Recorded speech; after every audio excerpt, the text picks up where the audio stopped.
नमस्कार दोस्तों, स्वागत है आप सभी को। चलिए आज हम लोग क्लास को आगे कंटिन्यू करते हैं। 50 क्वेश्चन तक हम लोग मिडवाइफरी का देख चुके थे, तो इस टॉपिक का 50 जो हम लोगों का इम्पोर्टेंट क्वेश्चन था वो सारे क्वेश्चन देख चुके थे।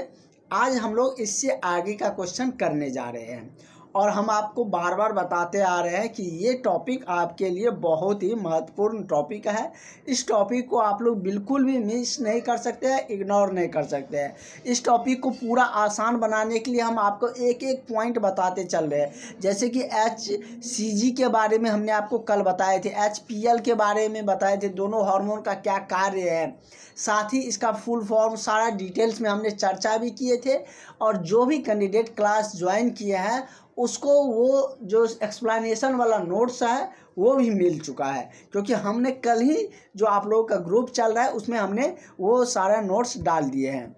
और जो कैंडिडेट अभी तक नहीं जुड़े हैं और क्लास के ग्रुप में जुड़ना चाह रहे हैं, जिसमें आपको डेली क्लास मिलेंगे और जैसे ही आप क्लास में जुड़ते हैं उसी समय आपको सारा PDF सारा नोट्स मिल जाएंगे और क्लास आपको डेली मिलते रहेंगे। कुछ क्लास आपका छूटा है वो भी मिल जाएगा। तो इस नंबर पर 70 50 87 29 96 इस नंबर पर कॉल करके व्हाट्सअप करके आप लोग क्लास में ज़रूर जुड़ जाइए।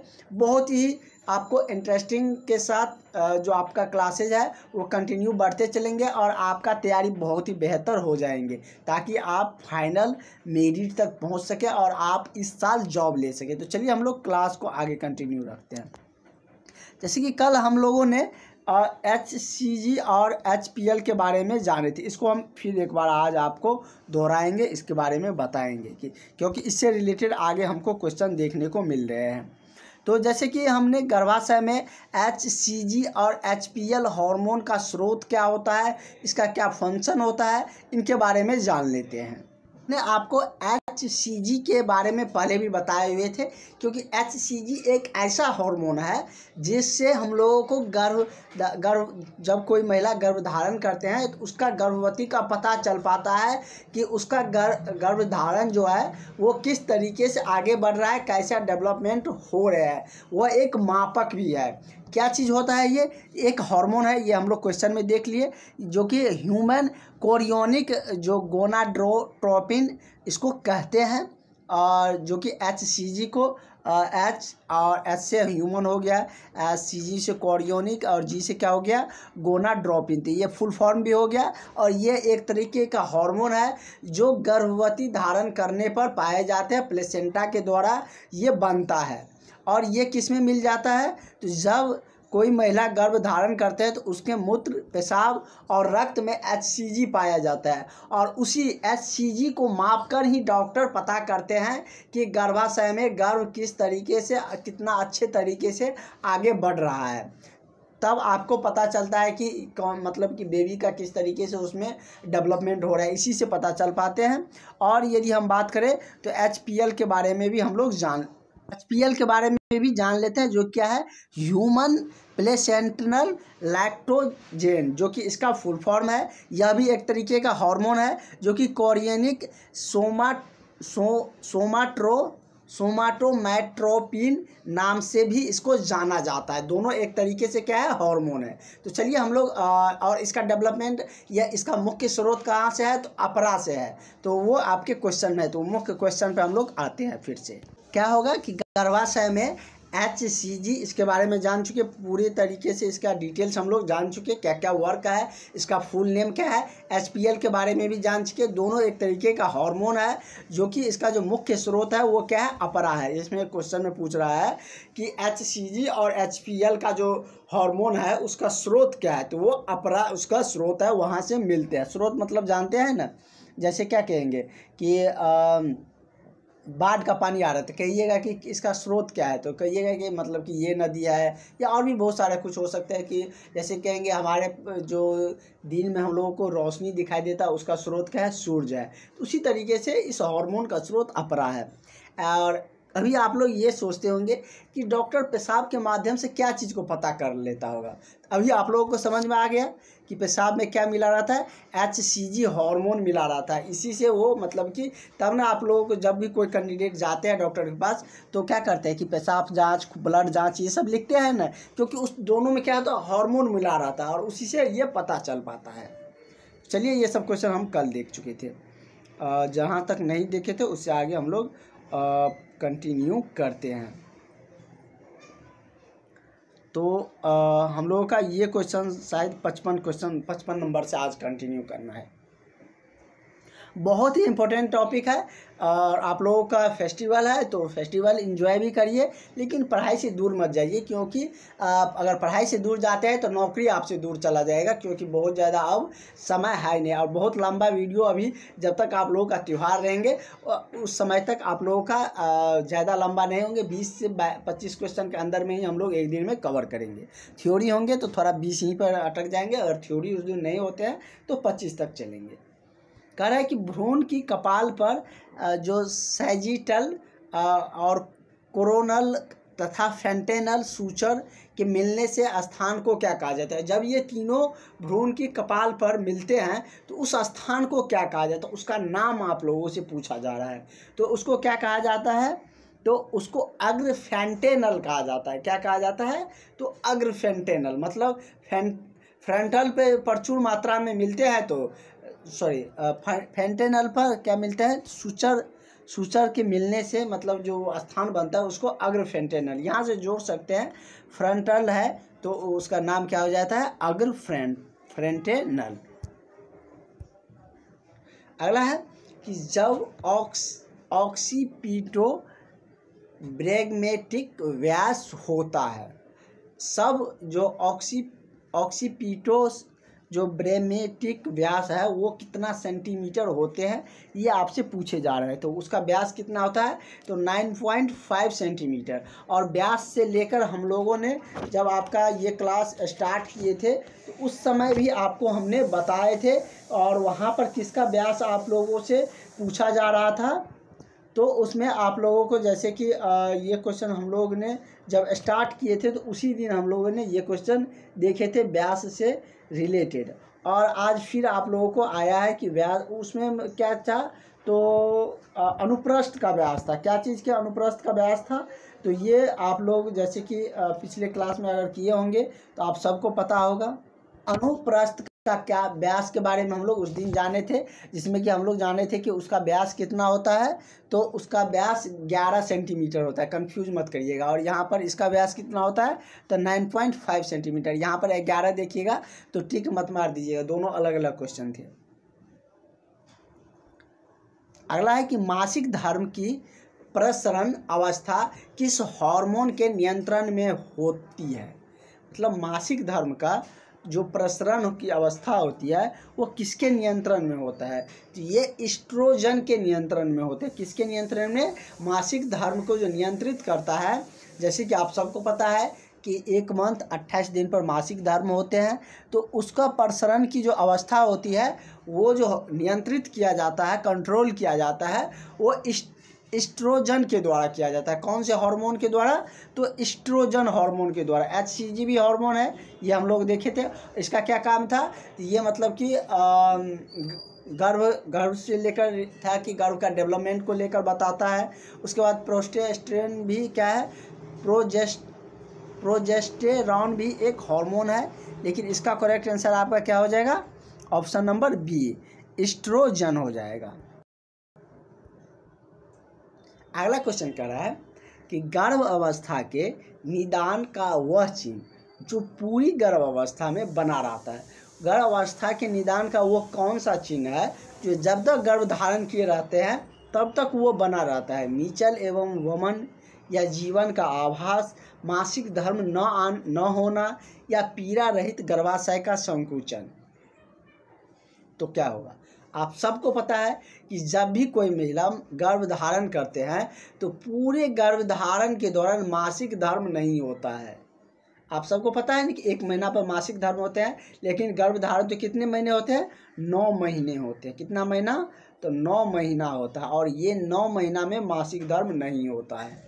जब तक गर्भधारण रहते हैं तब तक मासिक धर्म नहीं होते हैं। मतलब कि पूरे गर्भधारण तक जो बना रहने वाली निदान का जो चिन्ह है वो क्या कह सकते हैं, या जो मतलब पूरे मासिक धर्म के दौरान नहीं होते हैं वो क्या है, गर्भ अवस्था के दौरान नहीं होते हैं तो वो क्या है, मासिक धर्म न होना। मतलब कि जब भी कोई स्त्री गर्भधारण करेंगे तो उसमें मासिक धर्म रुक जाएगा, उतने दिनों तक पूरी गर्भ अवस्था तक वो मासिक धर्म रुका रहेगा। ठीक है, आगे बढ़ते हैं। इन सब क्वेश्चन में तो कोई दिक्कत आपको होना नहीं चाहिए। नेक्स्ट क्वेश्चन हम लोगों को देखते हैं। कह रहा है कि वह स्त्री जो एक बार गर्भवती हुई है तथा एक जीवित शिशु को जन्म दिया उसको क्या कहते हैं।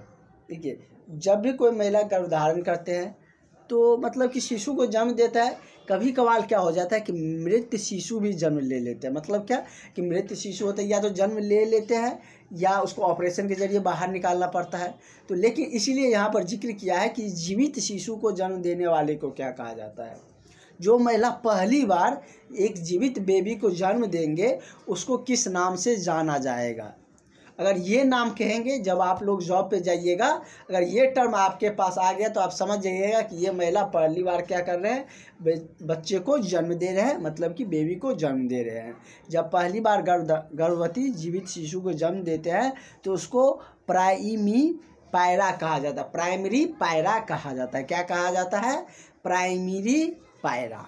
ठीक है, प्राइमरी मतलब क्या, प्रथम होता है ना, पैरा मतलब जन्म से रिलेट कर सकते हैं। मतलब कि प्राइमरी मतलब पहला बार जो जन्म देते हैं जो जीवित शिशु को, तो उसको प्राइमरी पैरा के नाम से जाना जाता है। ठीक ना। अगला क्वेश्चन हम लोग देखते हैं। सिर्फ पहली बार जन्म देगा तभी उसको प्राइमरी पैरा कहा जाएगा, क्योंकि ऐसा तो है नहीं कि कोई भी महिला एक ही शिशु को जन्म देते हैं, और भी बहुत सारे मतलब 3, 2, 4 इस तरीके से होते हैं। अब थोड़ा मतलब कि पॉपुलेशन कंट्रोल के लेकर हम लोग सब में जागरूकता फैले है कि हम 2 हमारे 2, तो इसलिए ज़्यादा नहीं हो पाते। पहले के समय में आप देखते होंगे कि 4-5, पहले उतना मेडिसिन भी नहीं थे तो ज़्यादा जन्म होने के बाद भी कुछ ही बच पाते थे बेबी, कुछ की मृत्यु हो जाते थे, तो इस सब रीज़न थे। लेकिन अब ऐसा नहीं है। अगला है कि गर्भ अवस्था के निदान का सबसे विश्वसनीय टेस्ट है। गर्भ अवस्था के निदान का सबसे विश्वसनीय टेस्ट मतलब क्या, अगर ये टेस्ट करा लिया, अगर इस टेस्ट में आपको कह देगा ये है तो वही रहता है। विश्वसनीय मतलब कि विश्वास करने योग्य हो।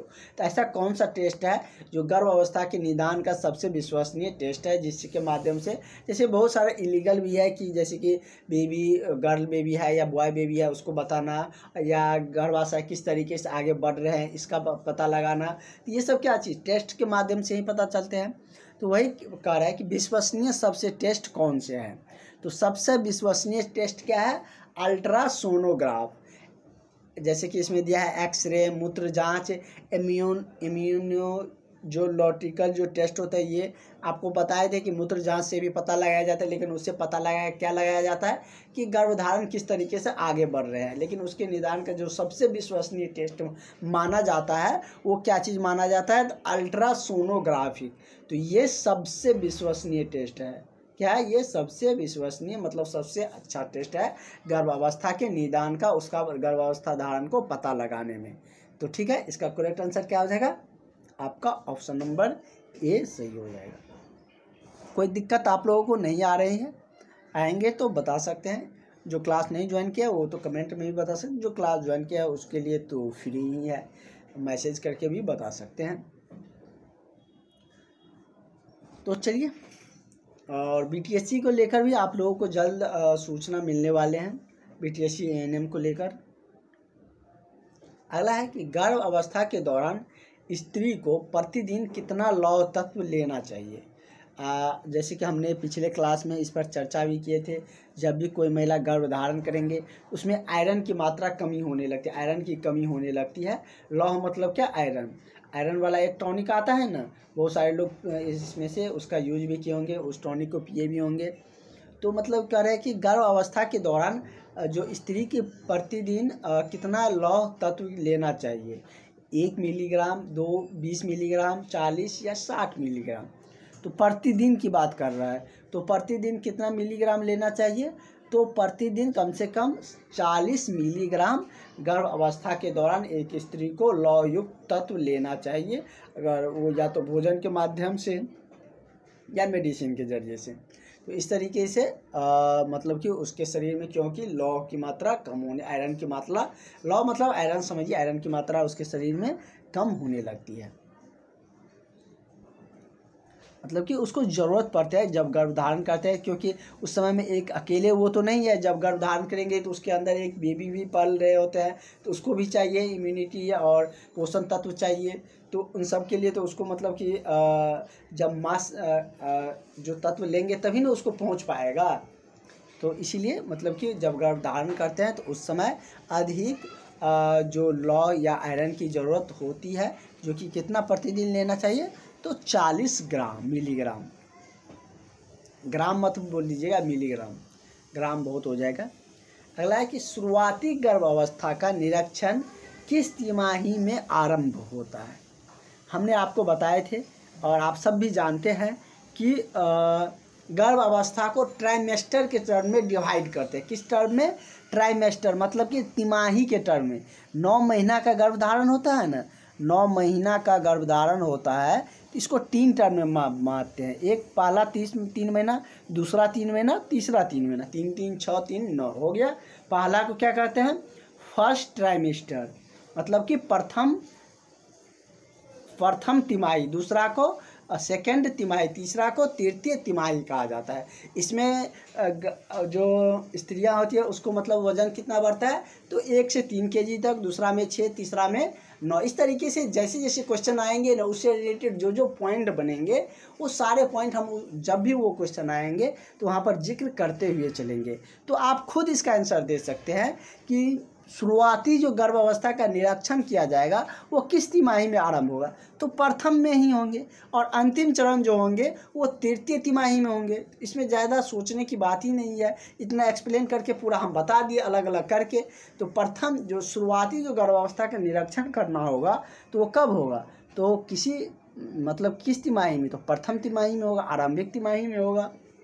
ठीक है, तो इसका करेक्ट आंसर आपका ऑप्शन नंबर क्या हो जाएगा, ए सही हो जाएगा। ठीक है, नेक्स्ट क्वेश्चन की तरफ बढ़ते हैं। अगला क्वेश्चन आपका कह रहा है कि यदि स्त्री के गर्भाशय की ऊंचाई गर्भ अवस्था की तिथि की सामान्य अवस्था से कम हो, मतलब कि गर्भाशय की जो ऊंचाई है वो सामान्य स्थिति, जब गर्भधारण नहीं करेंगे, नहीं किए रहेंगे, उस समय सामान्य स्थिति माना जाएगा। तो उस सामान्य स्थिति सामान्य अवस्था से कम रहे तो उस स्त्री को इनमें से क्या है, मतलब जब गर्भ धारण करते हैं तो गर्भाशय की ऊंचाई बढ़ने के बजाय सामान्य स्थिति से कम हो गया है, तो उस स्त्री को इनमें से क्या मतलब कि डिफेक्ट है, प्लेसेंटा प्रीविया का, एनीमिया का, या IUGR का, या RH निगेटिव गर्भ अवस्था का है। किसका इसमें मतलब कि स्त्री में कौन सा दोष या कौन सा डिफेक्ट है, तो वो क्या आप मान सकते हैं, क्या कहा जाता है उसको, तो IUGR कहा जाता है। इसका आप लोग जिसको पता होंगे वो बताइएगा, कल इसको हम एक्सप्लेन करके बताएंगे। अगर अभी एक्सप्लेन करने लगेंगे, एक दिन में 2-2 क्वेश्चन को एक्सप्लेन करेंगे तो आप लोगों का नंबर ऑफ क्वेश्चन कम होंगे, इसलिए आज आप लोग इसका आंसर बताइएगा, नहीं तो हम कल इसके बारे में डिटेल्स में आपको बता देंगे। अगला है कि नीगेल नियम का प्रयोग कर उस स्त्री का EDD बताइए। EDD हमने आपको बताया पिछले स्टार्टिंग क्लास में ही बताए थे शायद। हाँ, मिडवाइफरी का जब फर्स्ट क्लास स्टार्ट हुआ था 1 या 2 अक्टूबर को ही हमने आपको बताए थे। EDD का एक्सपेक्टेड क्या होता है, डिलीवरी का जो डेट होता है, मतलब कि जो प्रसव की जो संभावित तिथि होते हैं उसी को क्या कहते हैं, EDD, मतलब कि एक्सपेक्टेड डिलीवरी डेट, जिसको मतलब फुल फॉर्म में कह सकते हैं, मतलब कि जिस दिन प्रसव होने वाले होते हैं। वही कह रहा है कि नीगेल नियम के प्रयोग कर उस स्त्री का EDD बताइए जिसका LMP 3 दिसंबर 2013 है। अगर 3 दिसंबर 2013 है तो उसका संभावित EDD जो प्रसव का जो डेट है वो आपको बताना है। तो आप कैसे इसको बताइएगा, तो देखिए आप लोग कैसे, तो संभावित जो तिथि है, जो एवरेज है, वो मतलब प्रसव का कितना, तो 9 महीना, तो यहाँ से 9 महीना काउंट करिए, एवरेज लेके चलिए। पूरा एग्जैक्ट तो आप नहीं ना बता पाइएगा कि उसी डेट को होंगे, मतलब कि यहाँ क्वेश्चन के अनुसार, वैसे जांच करने पर ही पता चल पाता है। तो आप अनुमानित 9 महीना तक चलिए। तो चलिए दिसंबर से हम लोग काउंट करते हैं, दिसंबर, जनवरी, क्योंकि दिसंबर 3 ही है, या जनवरी से लीजिएगा तब भी वही रेंज में ले लेंगे। जैसे क्या, जनवरी, फरवरी, मार्च, अप्रैल, मई, जून, जुलाई, अगस्त, सितंबर पर जाकर आपको क्या 9 महीना पूर रहे हैं, तो सितंबर ही होंगे। कितने सितंबर, तो 10 सितंबर 2014 तक उसकी प्रसव या ईडीडी, मतलब कि नीगेल नियम के अनुसार उस स्त्री का ईडीडी बता सकते हैं, मतलब इतना को होंगे। ठीक है, ईडीडी के बारे में हमने कल के पिछले 2 क्लास में बहुत उस पर चर्चा किए थे, बारीकी से एक एक पॉइंट को हम लोग जाने हुए हैं। इसीलिए कहते हैं कि सारे क्लास एक दूसरे से रिलेटेड होते हैं। आप लोग एक दूसरे से जो भी रिलेटेड क्लास हो, सारे रहते हैं रिलेटेड ही, किसी क्लास को नहीं कह सकते कि ये रिलेटेड नहीं रहते हैं। तो इसलिए सब क्लास करना ज़रूरी होता है, और जो क्लास ज्वाइन करेंगे उसको तो सारा नोट्स मिल ही जाएगा, और जो भी क्लास हुआ है वो भी मिल जाएगा। इसलिए जो भी कैंडिडेट अभी तक क्लास नहीं ज्वाइन किए हैं, 70 50 87 29 96 इस नंबर पर कॉल करके, व्हाट्सअप करके क्लास में ज़रूर जुड़ जाइए। अगला है कि भ्रामक प्रसव पीड़ा का लक्षण कौन सा नहीं है। भ्रामक मतलब भयंकर, मतलब कि ज़्यादा, प्रसव के पीड़ा मतलब प्रसव समय में अगर ज़्यादा पीड़ा आ रहा है, उसका लक्षण मतलब कि कौन नहीं है, मतलब कि ज़्यादा पीड़ा का मतलब प्रसव के समय में जो ज़्यादा पीड़ा होते हैं उसका लक्षण इनमें से कौन नहीं है, मतलब कि ऐसा क्या चीज़ होने पर ज़्यादा पीड़ा नहीं होंगे प्रसव के समय में। तो चलिए हम लोग ऑप्शन की तरफ बढ़ते हैं, क्या कह रहा है। जैसे कि सर्विक्स का विस्तार पर प्रभाव न पड़ना, ये तो गलत है। सर्विक्स के विस्तार से ही प्रसव की पीड़ा डिफाइन किए जाएंगे। हल्की पीड़ा जो निचले उदर भाग में होता है, तो ये मतलब कि उसका मतलब कि प्रसव पीड़ा का लक्षण ये भी है। आपको उसका लक्षण नहीं है वो खोजना है। निरंतर एवं असंबंधित गर्भाशय में तनाव, मतलब कि गर्भाशय में तनाव मतलब कि प्रसव के समय में तो होता ही है। एनीमिया देने पर पीड़ा कम न होना, ये गलत है। जब एनीमिया दिया जाता है तो पीड़ा कम होता है, ये कह रहा है कि एनीमिया देने पर पीड़ा कम न होना, तो ये मतलब कि इसका गलत है, और यही गलत ही आपको खोजना था। तो इसका करेक्ट आंसर क्या हो जाएगा, आपका ऑप्शन नंबर डी सही हो जाएगा। नेक्स्ट क्वेश्चन है, निम्नलिखित में से कौन सा हार्मोन अपरा द्वारा स्त्रावित होता है। तो हम लोग स्टार्टिंग ही किए थे इसी क्वेश्चन से। तो अपरा द्वारा HCG हार्मोन के बारे में हम लोग देखे थे ना, तो वही मतलब कि HPL और HCG हार्मोन 2 हार्मोन थे जो कि अपरा उसका स्रोत होता है। लेकिन यहाँ पर दूसरा कुछ कह रहा है, क्वेश्चन पर ये कह रहा है कि कौन सा उसका मतलब कि स्त्रावित हार्मोन नहीं है रहता तब ना हम लोग कहते HCG है, या एस्ट्रोजन हार्मोन है, या प्रोजेस्टेरॉन हार्मोन है। लेकिन कह रहा है कौन सा उसका हार्मोन स्त्रावित हार्मोन नहीं है। तो कौन सा नहीं रहता है अपरा द्वारा, तो वो टेस्टोस्टेरोन जो हार्मोन है वो अपरा द्वारा स्त्रावित नहीं होता है। तो इसका करेक्ट आंसर क्या हो जाएगा, ऑप्शन नंबर आपका बी हो जाएगा। इसलिए आप लोगों के लिए एक्सप्लेनेशन जानना बहुत ज़रूरी है। आप लोग देख सकते हैं कि नहीं तो आपको एक क्वेश्चन एक्सप्लेन नहीं करिएगा तो कितना क्वेश्चन रटते जाइएगा। एक्सप्लेनेशन के साथ पढ़े रहिएगा, तो जो भी उससे रिलेटेड क्वेश्चन आएंगे उसको आप लिंक करके सही उत्तर तक पहुंच सकेंगे। अलाय निम्नलिखित में से कौन सा वास्तविक प्रसव का चिन्ह है। सर्विक्स का पकना या गलत प्रसव पीड़ा होना या ल्यूटिनिंग। तो इनमें से कौन वास्तविक प्रसव का चिन्ह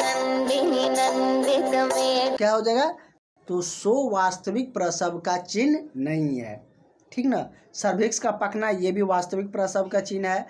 गलत प्रसव पीड़ा होना ये भी सही है। ल्यूटिनिंग होना ये भी मतलब कि वास्तविक प्रसव का चिन्ह है। वास्तविक प्रसव का चिन्ह नहीं है तो वो क्या है, सो आप लोग कहीं प्रसव के दौरान नहीं पढ़े होंगे। तो चलिए हम लोग आगे का जो क्वेश्चन है वो नेक्स्ट क्लास में कंटिन्यू रखेंगे, और मिलते हैं नेक्स्ट क्लास में। Thank you.